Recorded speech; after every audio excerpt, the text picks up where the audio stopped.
You bring Mary Faye Hunter's name up, you get a lot of things, odd things.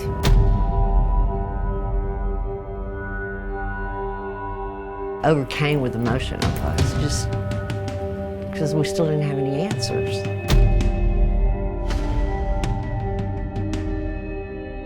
They just threw her away, like she was nothing.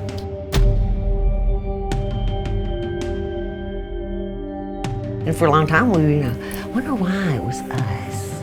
Why did we experience that? Because what was printed in the paper really isn't how it happened that day.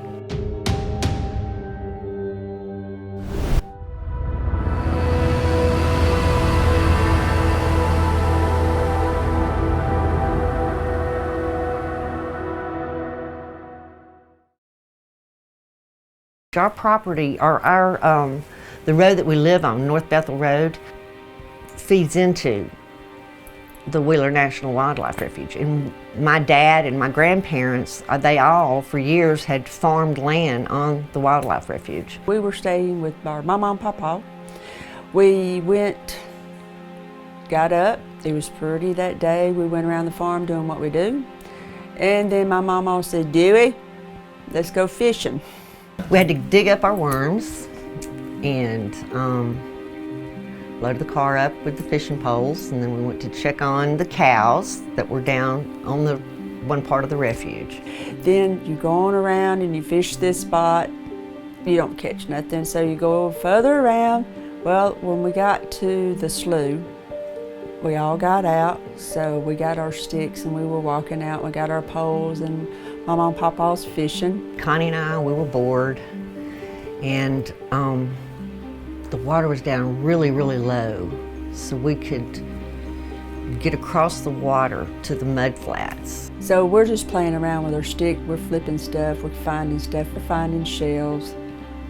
We always carried a walking stick. Anytime, all four of us had sticks. Anytime you went down to the refuge or out in the woods or something, you never knew what you'd have to poke or prod or turn over or, hit a snake. Then Kim finds a watch, shiny something, and she puts it on my arm. And we're playing, we're looking at it, we're just, we're all dressed up. Now you gotta remember, we're little. This is 1967, so we thought we were grown up because we had a watch on my arm. We were just talking and playing, running back and forth. The next thing we found was a billfold. It was a long red billfold, and we were looking at it and we're like, all right, this is a treasure. So I got to keep the red billfold because Connie had gotten the watch. So we're walking down through there with our sticks and we're just knocking the leaves aside. And as we was walking, then we found bones. We knew something wasn't right because we've seen dog bones and we've seen, rabbit bones or whatever, but this wasn't, you could tell it was something different, it wasn't right. We looked back down towards the point or the slough where Mama and Papa were still fishing. So Kim stuck her stick there. She told me to run back and get Mama and Papa. Well, being the flat mud, you could see, we could have been a mile away and you could see the little Mama and Papa as a little person. So I'm taking off and I'm running back to Mama and Papa. I'm telling them, come here, we found something. She hadn't made it very far from me, and I got scared. And I stuck my stick in the ground to mark where we were and ran and caught up with her really quickly. We get back to them and they're fishing and we say, well, we found something. We found some bones. And they're going, oh, probably some dog bones. And then we show them the watch and we show them the billfold. And they knew then it wasn't animals. So they stood there for a minute and we all stood around looking at the bones. We look and we say, see, look up there, and we point to the shoreline. We were looking at we kept pointing to the, all the clothes that were hung in the exposed roots. And my mama and papa then knew something bad. So they go, come on kids, let's get in the car, we gotta go. We got in the car and we went back to the house. It took us a little while to get there. You know, didn't have cell phones back then or anything. But we went back to the house. They called the police. But all the policemen had come over. They had went and got my daddy off the tractor. He was over there at my mom and papa's. Connie and I got to ride in the back of a sheriff's car with the mesh screen on it. We thought that was something special. You have to remember, we were little, we were young. So we're hanging on this police car, we're crawling all over the back seat and everything. We were hanging on it like monkeys. I'm sure they were ready to strangle us. So they took us back out there with them, but we had to stay in the police car with a policeman. That poor policeman. Because, I mean, me and Kim was wild. You know, we were excited because we'd been noticed, and then we were back in the police car. You never rode back in the police car and all that stuff. After that point, we were kind of taken out of the loop.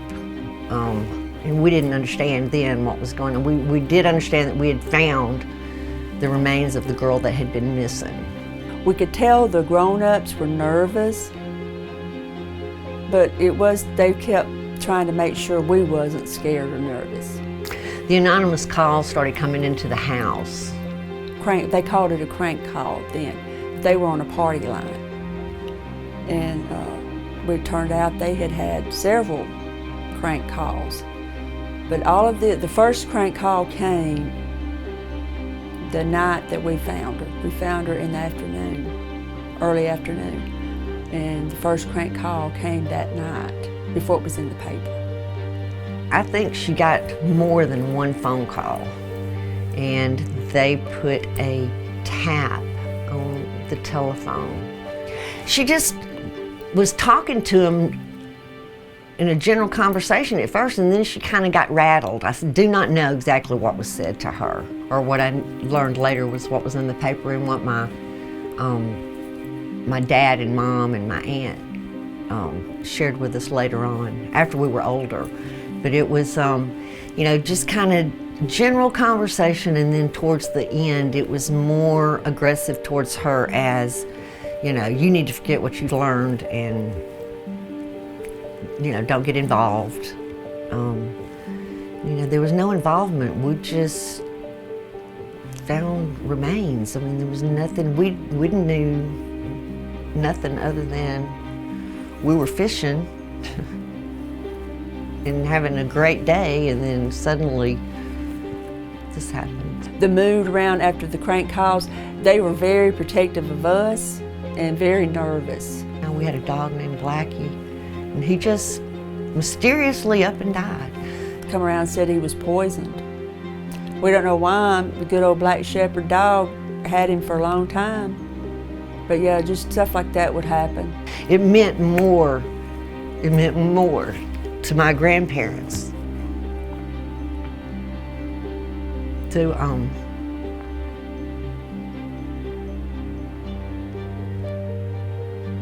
give closure for the family, to give them that body or the remains back to bury, because the not knowing, just not having that, and I know it took them a long time to find out the story or put other things together, but at least they had their baby back and they could bury her and lay her to rest. So I think that was a very important thing for them.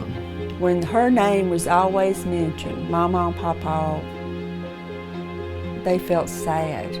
But then again, they was happy that her parents didn't have to wonder anymore what happened. And it's hard to explain. But they also had that look that they didn't want to talk about it very much.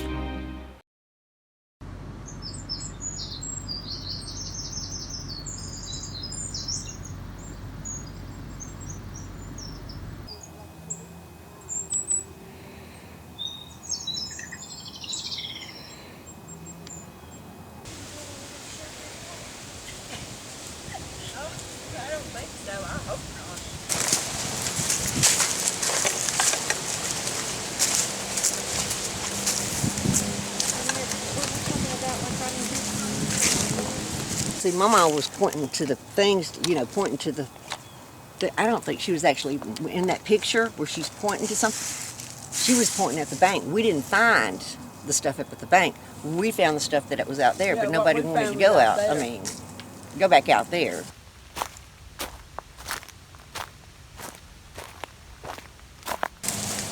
So when we get further down there, you'll be able to see that, I mean, it was about.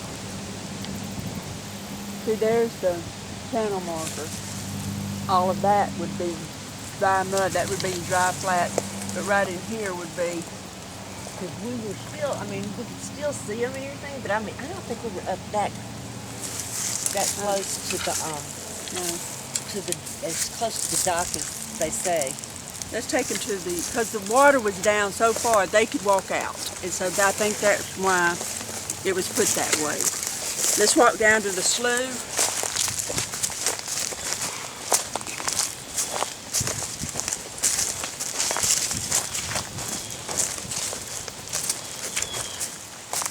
Well, now you can actually start seeing how the road came. See, you can kind of see how it would. See, back up through there. It's just a tractor, truck trail, tractor trail. But then you can tell how they Kind of cleared out because it had a turnaround spot, so you could go back out the same way you came. Yes, yeah. Here's the slough. It goes with the shore. See, we drive down to the point here. This is considered And the they'd point. walk over there, and they were fishing, and we got on a mud flat, and we went back up that way. See, the mud flat was all the way out to that channel marker. See how dry, that's how dry it was, all out. Well, that's the backwater. This is the Flint Creek. We were Running up and down the mud flat, going up towards the yeah, landing. That's that beach, see, we running. But see, our mama and papa, they literally walked out there fishing in the channel because this is all dried out like this. And we was running up and down. You can actually, you can't come out here, your feet are. But see, the dock is right there. If you come around a little bit, right there, you can actually see the dock around that tree. You see, so they were here, and we were running up and down. But we were out there looking back. They could still see us. We could still see them.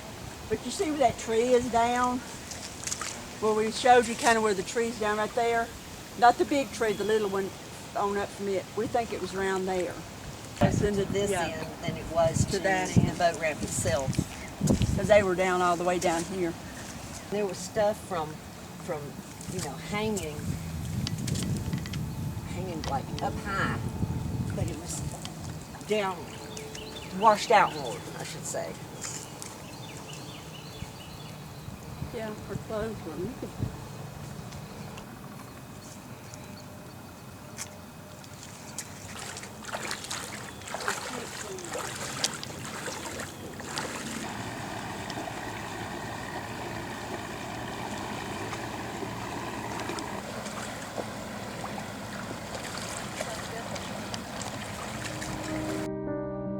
We've always wondered, is anybody ever going to get a true answer? You hear rumors. And It always stunned us that nothing was found because there was too much going on that it shouldn't have been found out. But I still think there was something, I think there was more to it. I'd like to know more. I don't want to say we didn't talk about it. We talked about it.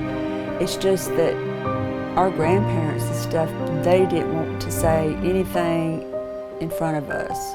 Our parents said very little in front of us. Every year when the geese start flying, water goes down. It's, leaves start to change.